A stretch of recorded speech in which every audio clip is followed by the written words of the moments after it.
Zahra, you were starting with the most recent summit, within the 2018 summit in Amman, and there you were part of the hackathon. Then you went through the global pitch, and you then duly went and started your own company from that.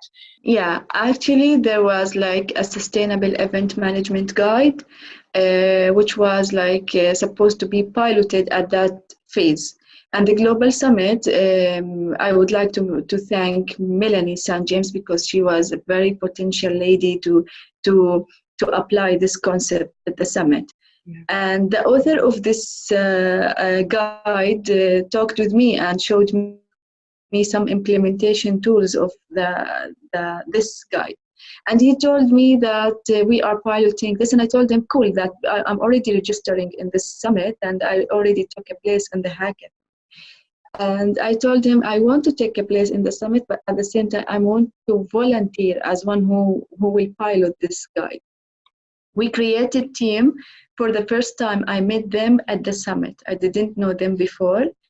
And I told them, guys, I applied for an idea for refugees at the hackathon, but I want to switch the idea and I want to make this concept as business. So it was the first time talking about sustainable events as a business in Jordan and in MENA region in general. And we pitched the idea at the hackathon and we won the first place. The guide that was piloted at the summit based on ISO standards, 2121 ISO standards. So we used to, like within checklists, specific checklist based on ISO, we used to manage and pre, during, and after events, either carbon footprint, water footprint, food, beverage, as I told you, sustainability, economic, social equity, and whatsoever related. Yeah, it's amazing, and again, well done. What an exciting space to do it in. So the summit acted as a springboard for you to actually launch your business. Yeah, and it actually was the let me say the amazing incubator for this team to know each others, because I told you I didn't know them before, and I suggested just to convert this concept to business, and we did it. And after the summit, we piloted this guide with 16 pilot projects with UNDP, with GIZ, Friedrich Ebert Stiftung, and some local and international organizations, ministries, professional associations. So during that, each time we used to edit on the guide, because each event was like something like teaching us a new thing, and we have to implement more and we have to know more. So yeah, it was like pilot project, yes, but it was like developing this guide during the implementation. Wow. So Bruno, how is it that you came to be part of the summit in Rio? It's 2016. Yes. So like the story starts, we kind of fell like a parachute. It was a huge coincidence that we were looking to get more involved in environmental issues, and we were still very young. We had 16 years old when we went there. You were 16? Yes. And then we decided we wanted to engage in something new and something different.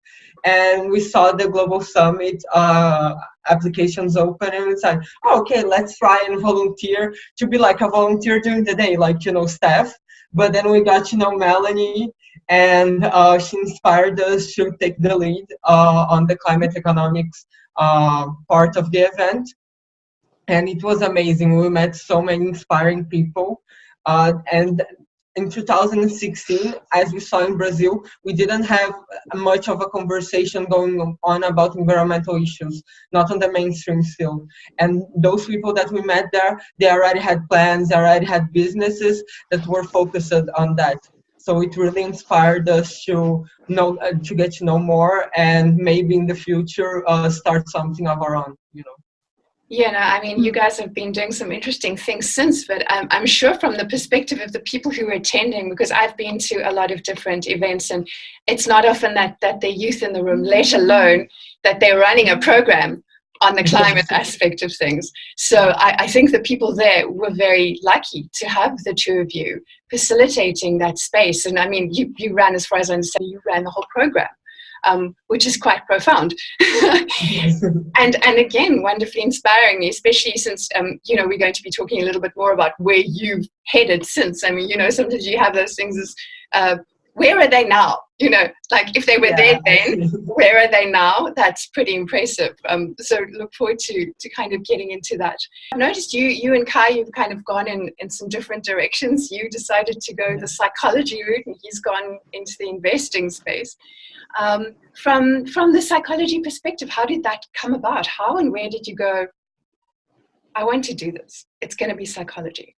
Okay, so actually, since I've known that I wanted psychology since I was little, kind of, not psychology on itself, but everyone always said, oh, you're very good at hearing people. And when I was at the Global Summit, I saw how, like in the Global Summit, I started seeing how to interact with people that were older than me and had different life stories, and how this actually had a way of hearing and had a way of understanding. And afterwards, I just dived in and started looking more and more. And also, I'm LGBTQI, and this part of studying about LGBTQI society, like community, and the ways that the coming out stories and how this affects the psychological aspects of people, and how it's important for them to have a supportive family, got me into way more into psychology. And I saw that's what I want to do, that's what I want to work with. And afterwards, actually, what happened was that I started doing psychology, and I saw that, no, I don't want to do therapy, like clinical space. Yeah. And I went back to the Global Summit, and I saw like how to interact with people and do the management. And I saw that I actually like the organizational psychology of stuff. So it always kind of connected each other. Yeah, that's definitely needed. In the space of a systems worldview, as the organizational psychologists, they're invaluable.